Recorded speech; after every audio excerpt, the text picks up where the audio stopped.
We speak the truth that is currently being prevented from being told in the Republic of Korea due to threats from multiple political parties. On the night of December 3, 2024, President Yoon Seok-yeol of South Korea declared martial law, citing the collapse of national security and democracy, coupled with threats from North Korea and China. This marked the first instance of martial law in approximately 37 years, since 1987, and provided a pretext for unrest in certain regions. President Yoon stated that the declaration was a response to legislative despotism in the National Assembly and attempts to paralyze the executive branch, which he described as anti-state acts. In opposition, a faction primarily based in the Jeolla region, which held a majority in the legislature, immediately launched public agitation. They mobilized dozens of party-affiliated citizens to protest in front of the National Assembly. President Yoon lifted martial law about 6 hours later, at 4:30 a.m. on December 4th. Following the martial law declaration, the Jeolla-based political faction attempted to manipulate public opinion by alleging constitutional violations. The legal community has also tried to claim that the procedural and substantive aspects of the martial law, including restrictions on legislative activities, might breach the Constitution. However, these claims lack substantial evidence or logic.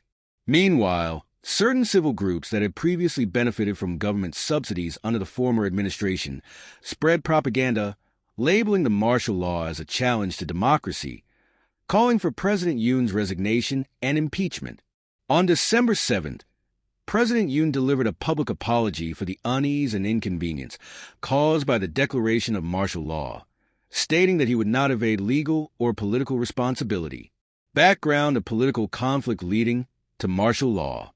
Before the martial law declaration on December 3, 2024, South Korea's political landscape was embroiled in multiple conflicts and controversies, eventually leading to the extraordinary situation. 1. Allegations of electoral fraud.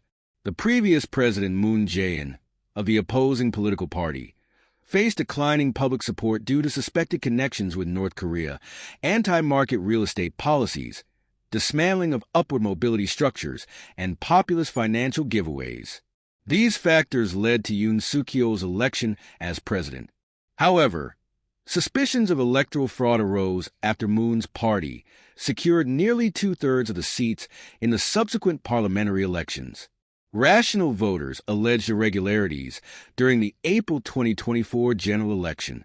Critics claimed that the National Election Commission, NEC, mishandled the elections and demanded a thorough investigation.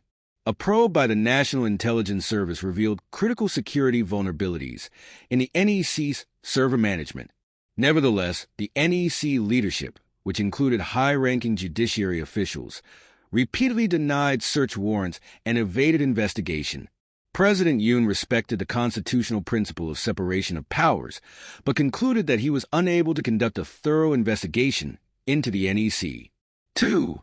Legislative overreach by the Democratic Party.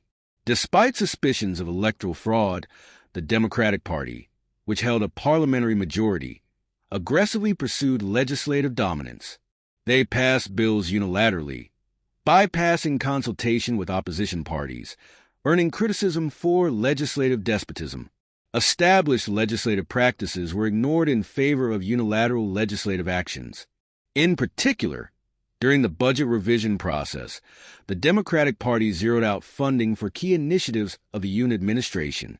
Instead, they increased allocations for populist programs benefiting their political base and augmented budgets for lawmakers' salaries and discretionary funds.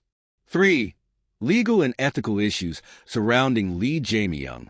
Lee Jae-myung, the leader of the Democratic Party, faced over 5 criminal charges, but frequently delayed court proceedings and utilized privileges unavailable to ordinary citizens, such as absences from trials and frequent postponements.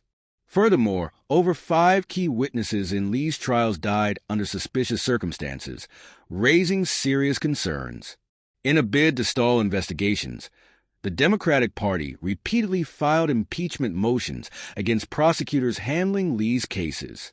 Such actions were viewed as a blatant disregard for constitutional principles, amounting to insurrection by the legislative branch. Conclusion. Amid this political turmoil, President Yoon described the National Assembly's actions as a monster threatening the collapse of the liberal democratic system. He declared martial law to safeguard constitutional order. However, this measure sparked backlash fueled by agitation from Lee Jae-myung's party, leading to protests and a resolution in the legislature to rescind martial law. Citizens' demonstrations followed suit. President Yoon initiated martial law to expose the tyranny of the legislative branch to the global community, highlighting the extraordinary circumstances that led to his unprecedented decision.